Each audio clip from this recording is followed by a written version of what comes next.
ছোট ভাই বলছে এটা যদি আমাকে না দেওয়া হয়, এই চকলেট আমাকে না দেওয়া হয়, তাহলে বড় ভাইকেও চকলেট দেওয়া হবে। ব্যাপারটা এইরকম যে তারা শাপলা না পেলে ধানের শীষও দেওয়া হবে। ভাই ধানের শীষ আপনার জন্মের আগে বিএনপির প্রতীক। আপনারা কথা বলুন নির্বাচন কমিশনের সাথে আপনাদের দাবি নিয়ে, আপনাদের প্রতীক নিয়ে। যদিও শাপলা একটা জাতীয় প্রতীক, জাতীয় ফুল, এবং এই জাতীয় ফুলটি একটা জাতীয় প্রতীকে পরিণত হয়েছে। জাতীয় যে কোনো একটি অনুষ্ঠান বা রাষ্ট্রপতি বা প্রধান উপদেষ্টার ইয়েতে দেওয়া হয়, তার প্রতি একটা আলাদা মানুষের শ্রদ্ধাবোধ রয়েছে, সেইটা আপনারা চান। যাই হোক, আপনাদের দলীয় বক্তব্য আপনারা বলতে পারেন, কিন্তু তার সাথে ধানের শীষ কেন নিয়ে আসছে? ধানের শীষ আজ 47 বছর বিএনপির নির্বাচনী প্রতীক। তার আগে ছিল মৌলানা মজলুম জননেতা মৌলানা আব্দুল হামিদ খান ভাসানীর, তার যে রাজনৈতিক দল ন্যাপ, তার প্রতীক ছিল। ন্যাপ সহ বিভিন্ন সংগঠন একত্রিত হয়ে যখন বিএনপি গঠিত হলো, তখন এই প্রতীকটি বিএনপির নির্বাচনী বিভিন্ন প্রতীক হিসাবে তখন থেকেই চলে আসছে। এটা যেন মানে বাড়ির আবদারের মতো। ছোট ভাই বলছে এটা যদি আমাকে না দেওয়া হয়, এই চকলেট আমাকে না দেওয়া হয়, তাহলে বড় ভাইকেও চকলেট দেওয়া হবে। ব্যাপারটা এইরকম যে তারা শাপলা না পেলে ধানের শীষও দেওয়া হবে। ভাই ধানের শীষ আপনার জন্মের আগে বিএনপির প্রতীক। সেই প্রতীক আপনারা কাউন্টার করছেন। আপনাদের শাপলা না দিলে ধানের শীষ দেওয়া হবে না। এই ধরনের একটা অযাচিত বিতর্ক তৈরি করে কেন আপনারা একদিকে সময় নষ্ট, আরেকদিকে আমাদের প্রত্যেকেরই যে একটা ঐক্যবদ্ধ স্পিরিট গণতন্ত্রের, সেই স্পিরিটকে কেন আপনারা নষ্ট করছেন? আর এই সুযোগ নেবে পরাজিত শক্তি, এই সুযোগ নেবে সেই সমস্ত টাকা লুটেরারা, এই সুযোগ নেবে গণতন্ত্র হত্যাকারীরা।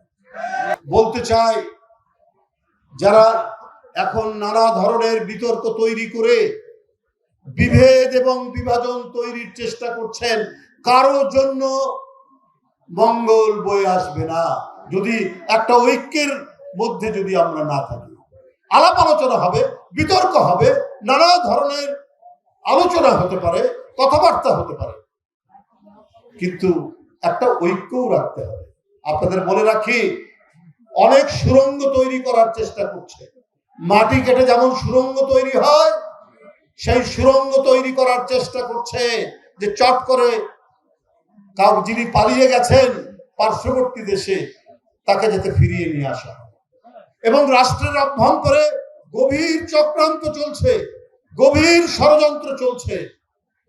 5ই আগস্টের আপনার যে অর্জন, এই অর্জনকে ব্যর্থ করে দিয়ে যারা 24 লক্ষ কোটি টাকা বিদেশে পাচার করেছে, যারা নিজের সন্তান, ছেলে মেয়ে, ভাগনা ভাগ্নির জন্য যারা প্লটের পর প্লট নিয়েছে, কি পূর্বাচল, কি উত্তরা, কি ঢাকার বিভিন্ন জায়গায়, শুধু গণভবন লিখে না, 1 টাকা দিয়ে একবার গণভবন লিখেছিলেন আগের বার। আর এইবার কি করেছেন? 60 কাঠা পূর্বাচলে জায়গা। কার নামে? পুতুলের নামে, তার ছেলে জয়ের নামে, তার ভাগ্নি, সে আবার ইংল্যান্ডের এমপি, তার নামে, তার আরেক ভাগ্নার নামে। হাই, গোটা বাংলাদেশ ছিল মনে হয় শেখের রাজত্ব, শেখ হাসিনার পৈতৃক সম্পত্তি। যেটা ভালো লাগে, যেটা আকর্ষণীয় মনে হয়, ওটাই দখল করে, ওটাই খাপলা দিয়ে ধরে। এই হলো আপনার পরিস্থিতি। এই পরিস্থিতির মধ্যে এই দেশ চলছে।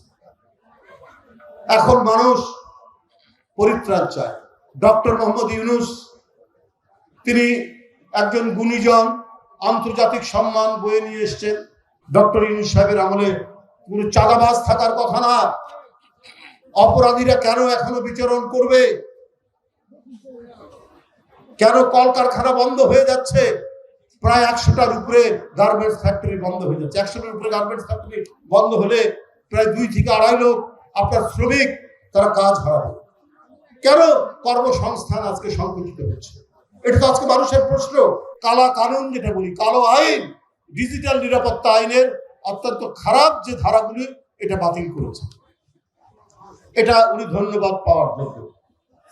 কিন্তু আবার যদি শেখ হাসিনার আমলের মতো নির্বিচারে গ্রেপ্তার, জেল গেটে আসামি মুক্তি পাওয়ার পর আবার জেল গেট থেকে গ্রেপ্তার, এই ধরনের অমানবিক দুঃশাসন তো মানুষ দেখতে চায় না। জেল গেটে পুনরায় গ্রেপ্তার হচ্ছে না, কিন্তু নির্বিচারে তো কিছু গ্রেপ্তার আমরা দেখতে পাচ্ছি। যে প্রকৃত অপরাধী সেই গ্রেপ্তার হবে, যার বিরুদ্ধে মামলা আছে সেই গ্রেপ্তার হবে। আজকে দোসররা অনেক টাকা নিয়ে আপনার আমাদের এই সমাজের মধ্যে তারা বসে আছে, মাঝে মাঝেই মাথা তোলার চেষ্টা করে, ফিচিক করে একটা আপনার কি বলে ঝটিকা মিছিল দিচ্ছে এবং নানা সংঘাত নাশকতার মধ্যে জড়িত আছে। তো অন্তর্বর্তী সরকার তো নিরপেক্ষ সরকার, সব দল সমর্থন করেছে। বিএনপি সহ অন্যান্য রাজনৈতিক দল একে অপরের মধ্যে আমাদের নানা বিষয়ে মত পার্থক্য থাকলেও অন্তর্বর্তীকালীন সরকারকে প্রত্যেকেই সমর্থন দেওয়া হচ্ছে। তাহলে আজকে ওই দুর্বৃত্তরা, ওই যারা টাকা পাচারকারী লুটেরা, ব্যাংক যারা হরিলুট করেছে, যারা মানুষ হত্যা করেছে, বিরোধী দল হত্যা করেছে, সেই সমস্ত ঘাতক, সেই সমস্ত খুনি, সেই সমস্ত হত্যাকারীরা আজকে কোথায় লুকিয়ে আছে? অনেককে তো পালিয়ে যাওয়ার সুযোগ করে দেওয়া হয়েছে, আমি এই কথা বলতে চাই না। কিন্তু আজও যারা আছে তাদেরকে স্পেসিফিক মামলা দিয়ে তাদেরকে অবিলম্বে গ্রেপ্তার করে আইনের আওতায় নিয়ে তাদের শাস্তি, এটা জনগণের এবং এটা সময়ের দাবি। যে কালা আইন শেখ হাসিনা করেছে, সন্ত্রাস দমন আইন, তারপরে তার বাপের আমলের বিশেষ ক্ষমতা আইন, এটা বাতিল হচ্ছে না কেন? এগুলো তো কালা কানুন, এগুলো বাতিল করুন। এই কালা কানুন এটার অপব্যবহার করে শেখ হাসিনা কত রাজনৈতিক নেতা কর্মীকে গ্রেপ্তার করেছে মিথ্যা মামলা দিয়ে। আজকে সন্ত্রাস দমন আইন এই শেখ হাসিনা তৈরি করেছে, আর বিশেষ ক্ষমতা আইন তার বাবা করেছিলেন। আজকে জনগণ চায় সমস্ত কালা কানুন বাতিল হোক, সন্ত্রাস দমন আইন বাতিল হোক।